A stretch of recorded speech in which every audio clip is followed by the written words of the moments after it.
Good morning students. Last lecture में हमने discuss किया था about the law of conservation of linear momentum. काफी इंपॉर्टेंट लॉ है स्टूडेंट्स, ये यूनिवर्सल लॉ है। पहली चीज यूनिवर्स में ये कहीं भी अप्लाई हो सकता है। एक्चुअली जब आप थोड़ा हायर क्लास में जाएंगे तो आप देखेंगे इस लॉ का काफी ज्यादा इंपॉर्टेंस है। मोस्टली प्रॉब्लम्स में यही लॉ अप्लाई होता है, तो ये लॉ आपको काफी अच्छे से क्लियर होना चाहिए। अब हम बात करते हैं स्टूडेंट्स जिसकी एप्लीकेशन इस लॉ का जो हमने पढ़ा था कल, कुछ एप्लीकेशन भी देख लेते हैं इसके। तो कुछ एप्लीकेशन स्टूडेंट्स मैं आपको कुछ एक ही फिलहाल एप्लीकेशन बताना चाहूंगा, उसे प्रॉपर एक्सप्लेन करके। काफी अच्छी एप्लीकेशन, काफी इंपॉर्टेंट और काफी इंटरेस्टिंग एप्लीकेशन भी है। तो हम बात करेंगे स्टूडेंट्स यहाँ पे रिकॉइल ऑफ गन।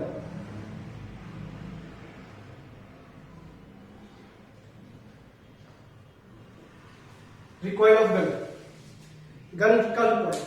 अब स्टूडेंट्स आपने कभी गन तो फायर नहीं की होगी, बट आपने किसी मूवीज में या मे बी आप कभी डिस्कवरी साइंस देखते होंगे, वेपन्स में कोई एक शो आता है, तो वहां पे आपने देखा होगा जब कोई एक्सपर्ट या कोई सोल्जर जब गन को फायर करेगा तो आप देखते हैं कि थोड़ा रिकॉइल होता है, झटका लगता है पीछे की तरफ। रिकॉइल समझते हैं? रिकॉइल मतलब गन अगर मैंने होल्ड किया इस डायरेक्शन में, सपोज दिस इज गन, ये मार्कर में गन ले लीजिए आप इसको, अगर मैं इसे फायर करूं तो थोड़ा सा बैकवर्ड पुश होती है, हल्का सा। ठीक है स्टूडेंट्स, तो इसी को बोलते हैं रिकॉइल ऑफ गन। अब पहला बेसिक क्वेश्चन एग्जाम ये आता है कि गन रिकॉइल क्यों होती है। हमने तो बुलेट फायर की थी, हमने तो ट्रिगर दबाया था, बुलेट आगे निकली, तो गन रिकॉइल क्यों? तो एक्चुअली स्टूडेंट्स यहाँ पे law of conservation of linear momentum he applicable है। समझिए कैसे। सपोज कीजिए दिस इज गन, मेरी ड्राइंग अच्छी नहीं स्टूडेंट्स, पर आप थोड़ा समझ लीजिए। मैंने गन ले ली, ठीक है स्टूडेंट्स, इस तरह एक बुलेट भी होगी, दिस इज बुलेट। अब देखिए यहाँ पे गन भी है, बुलेट भी है, तो दोनों के मास डिफरेंट डिफरेंट होंगे। हम पहले कोई इजी कर लेते हैं। मास ऑफ गन को हम एज्यूम कर रहे हैं students capital M, and mass of bullet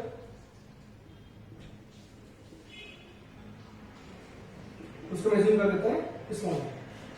ठीक है, तो इसमें आप थोड़ा ध्यान से देखिए यहाँ पे कि जो मैंने गन अभी होल्ड की है, क्यों अभी मैंने ट्रिगर नहीं दबाया है, तो इसका मतलब गन और बुलेट दोनों सिस्टम, मैं दोनों को सिस्टम ट्रीट करूंगा। ध्यान समझिए, ये एक सिस्टम का पार्ट है। सिस्टम में यहाँ पे मैंने गन भी लिया और बुलेट भी सीधे दिया है, पूरा सिस्टम अज्यूम कर लिया उसको। अब आप ये देखिए, अभी गन मेरे हाथ में है, मतलब वो स्टैंड है, वो रेस्ट में है, तो हम कह सकते हैं कि इनका जो वेलोसिटी है वो जीरो होगी फाइनल, सॉरी इनिशियल। तो यहाँ पे इसको लिख लेता हूं मैं, initially the system is at rest. ठीक है स्टूडेंट्स, सिस्टम रेस्ट में इनिशियली, इसका मतलब यू जीरो हो गया। सिस्टम मतलब ये गन और बुलेट, ठीक है, दोनों रेस्ट में चल रही है। अब जैसे आपने ट्रिगर दबाया, तो ट्रिगर दबाने से क्या होगा students? This is initial condition, this is final condition. अब हम ट्रिगर दबाया आपने, तो जो बुलेट है ये तो मूव करेगी forward direction, like this bullet moves in forward direction with velocity v। ठीक है, अब ये गन है जो स्टूडेंट्स को रिकॉइल होती है, ये पीछे की तरफ आएगी with some velocity capital v।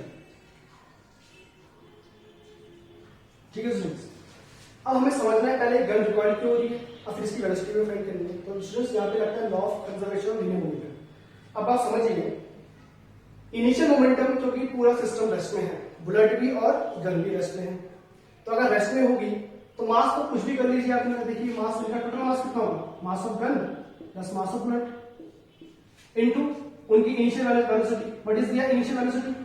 Zero, क्योंकि वो रेस्ट में है, तो ये पूरा आंसर कितना बन जाएगा स्टूडेंट्स? जीरो बन जाएगा।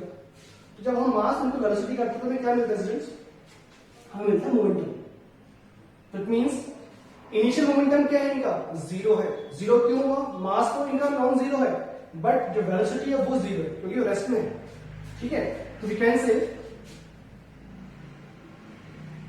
Initial momentum of system is equal to zero. वो जीरो होगा क्योंकि पूरा सिस्टम किसमें है, रेस्ट में। ठीक है, जब आप मास में जीरो का मल्टीप्लाई करेंगे, जीरो मतलब वेलोसिटी जब जीरो है उसका मल्टीप्लाई करेंगे तो आपको जीरो ही मिलेगा। तो इनिशियल मोमेंटम पूरे सिस्टम का जीरो है। अब देखिए यहाँ पे क्या हुआ, आपने जब इसे ट्रिगर दबाया तो ट्रिगर दबाया तो ऑब्वियसली बात कोई बाहर से कोई फोर्स आपने अप्लाई किया नहीं है, एक्सटर्नल फोर्स तो क्या है, जीरो है।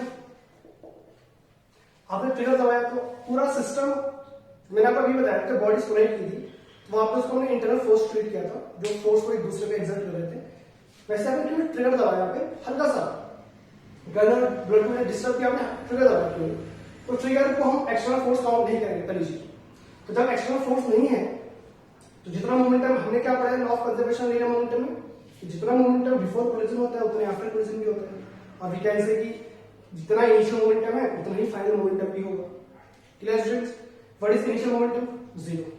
तो फाइनल भी कितना होना चाहिए, जीरो होना चाहिए ना, तभी तो कंजर्व होगा। समझिए चीज को, law of conservation of linear momentum ये कहता है कि जितना भी मोमेंटम सिस्टम का इनिशियली है उतना ही क्या होगा, फाइनली भी होगा, अगर कोई फोर्स बाहर से हम अप्लाई ना करें तो।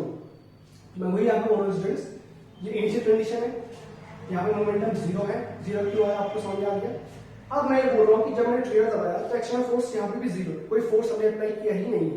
ठीक है, तो अभी भी फाइनल मोमेंटम क्या होना चाहिए, कंजर्व होना चाहिए। और कंजर्व कितना, जितना पहले था, पहले अगर जीरो था अब भी जीरो होगा। ठीक है, अभी कैसे होगा देखिए, समझिए चीज को। According to law of conservation of linear momentum, what is this statement, initial momentum is equal to final momentum, initial momentum final momentum के equal होगा। what is initial momentum, c, what is final momentum। अब देखिए final momentum की बात करें तो m मास का bullet move कर रहा है विद वेलोसिटी v, और कैपिटल N मास का गन ये भी मूव कर रहा है विद वेलोसिटी v। यहां पर डाल सकते हैं, हमें दो मोमेंटम आने वाले हैं, m into v। What is this m into v, total capital M is the mass of gun and capital V is the velocity of gun. This is the momentum of gun plus bullet भी तो है mv।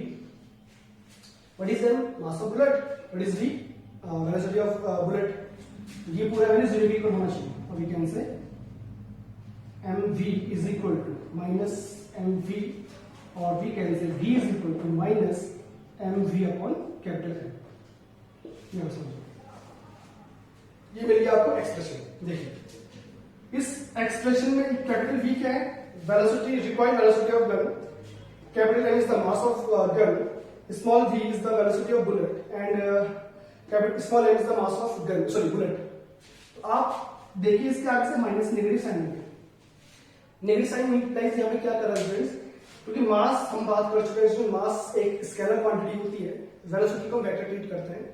तो आप यहाँ पे देखिए अगर मास को हटा दें तो वेलोसिटी वेलोसिटी, इधर वेलोसिटी ऑफ गन है, इधर वेलोसिटी ऑफ बुलेट है, तो उनके अंदर माइनस साइन का मतलब ये होता है स्टूडेंट्स, ये दोनों के अपोजिट है। तो अगर बुलेट फॉरवर्ड जाएगी तो गन को रिकॉइल होकर पीछे आना ही पड़ेगा। ठीक है स्टूडेंट्स, अब गन रिकॉइल क्यों, समझ में आ गया आपको law of conservation linear momentum. अब आपको इस तरह समझाते हैं, क्योंकि इनका मोमेंटम इनिशियली जीरो था। ठीक है, और law of conservation of linear momentum ये बोलता है कि अगर इनिशियल मोमेंटम जीरो है तो फाइनल भी जीरो होगा, क्योंकि मोमेंटम कंजर्व रहेगा, वो चेंज नहीं हो सकता जब तक बाहर से कोई फोर्स ना है। तो फोर्स हमने अप्लाई किया है, तो जितना मोमेंटम इनिशियली होता है फाइनल भी होना चाहिए।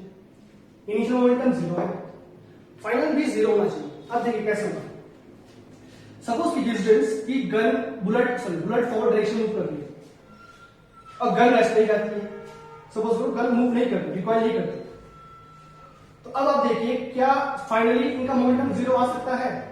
देखिए आप गन रिकॉइल नहीं, gun as it is rest में रही, सपोज कीजिए, ऐसा ऐसा होता नहीं है पर आप सपोज कर सकते हैं गन अगर रेस्ट में है तो बुलेट ही मूव कर रही फॉरवर्ड डायरेक्शन में, तो गन का बुलेट का मास m और उसकी वेलोसिटी v, तो what is final momentum mv। क्या ये जीरो है, नहीं है जीरो। अब देखिए इसको जीरो करने के लिए क्या होता है, गन को पीछे की तरफ रिकॉइल होना पड़ेगा, ताकि जितनी टर्म्स हम ऐड ये मिली है ना, जो काउंटर बैलेंस करने का नेगेटिव टर्म मिला, कितनी नेगेटिव टर्म मिलनी चाहिए, MV, ताकि कितना मिल जाए 0 भी। समझे स्टूडेंट साहब क्या बोला मैंने? अगर गन रिकॉइल नहीं हुई तो ये है मोमेंटम बुलेट का, ये नॉन जीरो है, और ये नॉन जीरो नहीं हो सकता, ये वायलेशन है law of conservation of initial momentum का, क्योंकि इनिशियल मोमेंटम जीरो है तो फाइनल भी जीरो ही होना चाहिए। ये आप दिमाग में डाल लीजिए बात, मोमेंटम का वायलेशन कभी नहीं हो सकता, कभी नहीं, यूनिवर्सल लॉ। तो अगर initially momentum m into v है, सॉरी फाइनली अगर m इंटू वी बन जाता है, ये नॉन जीरो है, दिस इज अ वायलेशन। तो अगर आप समझिए कि सपोज कीजिए अगर ये मेरे पास टर्म 2 मिलती है फॉर एग्जांपल, तो ये जीरो कब मिलेगा? जब मैं से -2 को ऐड कर दूं, ताकि तब सब कितना मिल जाए, जीरो मिल जाए। तो आप समझ रहे हैं, इस गन को पीछे की तरफ रिकॉइल होना ही पड़ेगा, आगे की तरफ रिकॉइल आगे तक नहीं जाएगी गन। अगर ये आगे की तरफ गन मूव कर जाएगी तो ये टर्म प्लस की हो जाएगी। स्टूडेंट्स ध्यान समझिए, ये प्लस का हो जाएगा और ये मोमेंटम फिर ऐड हम बड़ी टर्म दे देगा हमें, जो जीरो के इक्वल कभी नहीं हो सकता। इसे जीरो करने के लिए हमें जितनी टर्म हमने ऐड प्लस की उतनी टर्म हमें माइनस की भी करनी पड़ेगी। और माइनस की टर्म कब आएगी? समझिए माइनस क्यों आया? माइनस आया तभी आता माइनस जब डायरेक्शन अपोजिट है। तो अगर ब्लड फॉरवर्ड डायरेक्शन मूव कर रही है तो गन को बैकवर्ड डायरेक्शन मूव करना ही पड़ेगा, तभी ये नेगेटिव टर्म आएगी और तभी इनका सम कितना आएगा? जीरो आएगा, जो इनिशियली भी जीरो था। तो यहाँ पे ये एक फॉर्मल तरीके, एक प्रॉपर वे से सॉल्व करने का तरीका। और ये स्टूडेंट्स एक कि ऐसा क्यों होता है कि गन रिकॉइल भी आपके माइंड में कुछ क्वेश्चन रहा होगा, तो उसको मैंने क्लियर करने की कोशिश की है। भाई कितना क्लियर हुआ स्टूडेंट्स, ये लोग जरूर बताइएगा। और इतना इस टॉपिक में हम बात करेंगे।